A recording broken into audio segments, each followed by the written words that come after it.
Good morning mga kaibon. So, welcome sa aking YouTube channel, ang Ken Mini Aviary. So, Happy New Year sa lahat. So, yan, update lang tayo sa ating mga alagang ibon. So, ano nga ba mga kababa nating inakay ngayon 2024? So, tara at samahan nyo ko at silipin natin yung ating mga kababang paakay.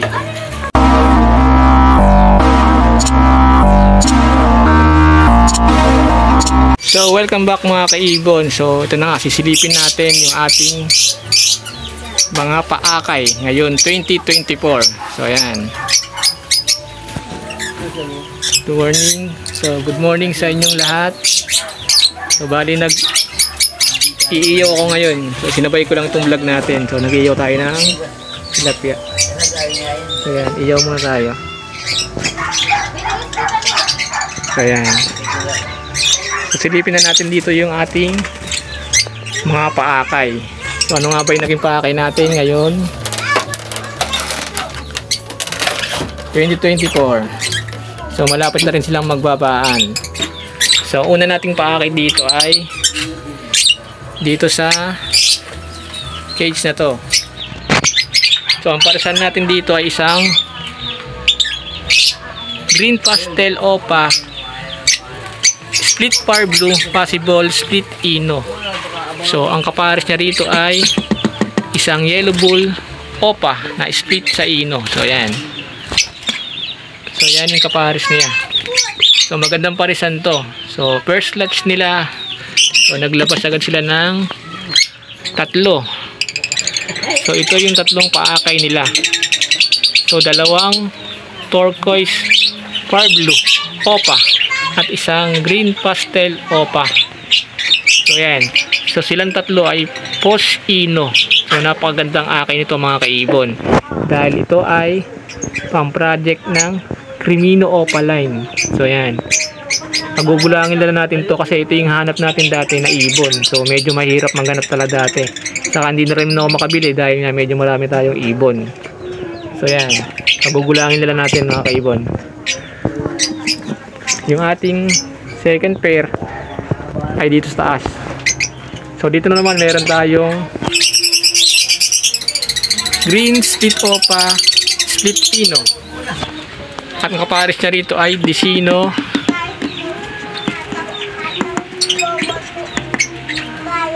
So yan kapares niya Disino hen. So meron sila ngayon na dalawang paakay. Ang silipin natin mga kaipon. So isang green opaline at isang green fisher. So isang normal at sa isang opaline. So bali sila ay possible split ino dahil yung parents nila ay back to back na split ino. So ayan. Pero naglabas na sila ng visual. So yung visual na labas sila nung una ay ito mga kaibon. So ayan. Ito yung unang palabas nila na visual. Isang Lutino split par blue possible split opa pag nagkak. So ayan yung kanilang unang palabas na visual. So yung kapatid niya ay narito. Ayan. Tapos yung isa ay yung blue opa possible split ino rin. Yun yung handfeed natin. Kung napapanood nyo yung vlog natin na meron tayong handfeed, na-upload din natin sa ating Facebook account. So yun yung kapatid nila. So tatlo yung first clutch at ang second clutch meron tayong dalawa. So ang ating next na breeder na merong paakay ay narito. Ang parisa naman nila ay yellow bulls opa kak. So bali split ino na to dahil naglabas na ito ng visual na Lutino opaline. Ang kapares niya Lutino hen. So ito yan. Bali ano na siya, split ino na. Yan, magandang ibon. So silipin natin yung paakay nila. So yung parisan nito ay sex link mga kaibon. So kung mag-opa yung anak nila, automatic na hen na yun. So ito yung kanilang paakay ngayon. So ayan. Dalawang yellow bulls. Ayan. Yung isa, negative sa opaline. So, ito ay shock na. Yellow bulbs, opa, split ino. Yellow bulbs, split opa, split ino. So, itong isa, mukhang normal lang din. So,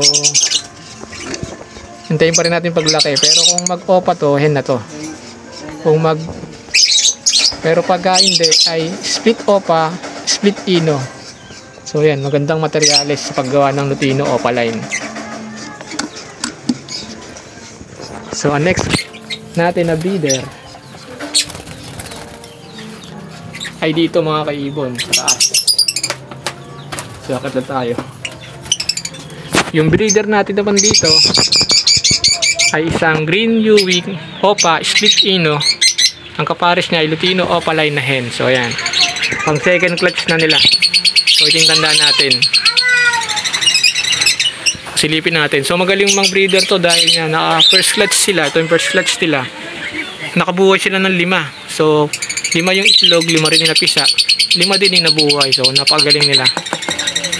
Ang problema lang dito, mga kaibon, second clutch na sila, ay negative pa sila naglalabas ng visual.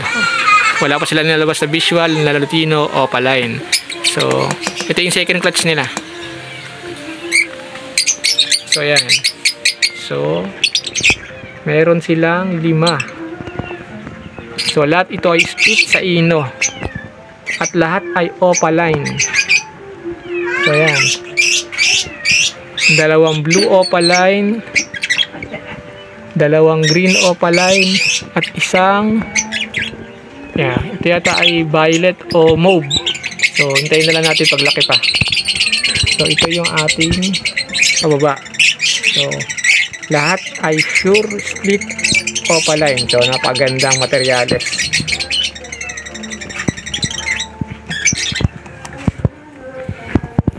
Tapos, yung ating isang breeder ay narito mga kaibon. So, dito naman ay meron tayong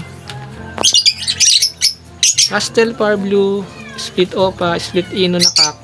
Ang kapares ay Lutino opaline na split sa ino. Yan. So, ito yung ating producer ng Lutino opaline. So, nagbibigay siya ng Lutino opaline, 1 o 2. So, okay na din yun. At least nakakaipon tayo. So, ngayon, nag-egg siya ng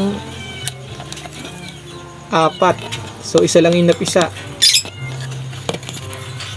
So, ito na yung kanyang paakay. So, ayan, mga kaibo. So, nung una, akala ko to, Crimino Power Blue. So, ngayon, lumabas na yung kulay talaga niya. So, yan ay isang Lutino opaline. So, yan, napaganda o sable.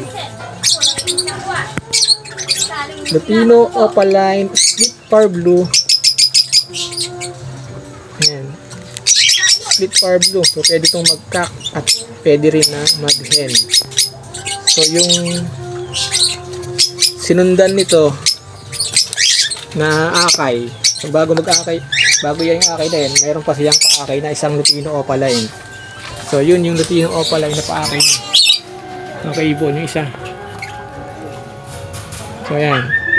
Isang sable na Lutino opaline. So, ito yung unang akay. Bago yung isa. Ito ay DNA na kak. So, ayan. May pares na natin siya sa Lutino opaline. May pares na sa green opa na split sa ino. So, sila yung pinagpares natin. Tapos, meron tayo ditong isang breeder na humabol. So, napisa siya ng January 1. So, ito yung kauna-unahang akay natin sa January 1. Kauna-unahang papisa natin. Sumabay sa paputukan.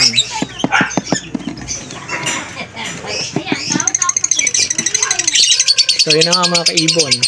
Ito ay project ng Opa Pail. So, mapapansin mayroon silang itlog na 5. 5 yung itlog niya, napisa na yung isa. At mayroon pang isang papisa. So, yan, kung nakikita nyo. yung lalabas diyan ay isang visual. Yan, visual na pale. So, napakaganda nito mga kaibon. So, ayan, palabas pa lang siya ng itlog. Kita na agad yung mata niya. So, sana makalabas ng maayos itong ibon na to. So, ayan. Project Opa Pale. So, ayan. So, sarado na natin. So, yun na nga mga kaibon, yung mga paba natin ngayon 2024. So, ayan, yung aking anak at ang aking misis. So, nag-iiyaw kami ngayon ng isda. So, ayan. So, yun ang ibon natin. So, nag-iiyaw tayo. So, back to iniyaw muna tayo mga kaibon. So, hanggang dito na lang muna. At keep breeding mga kaibon.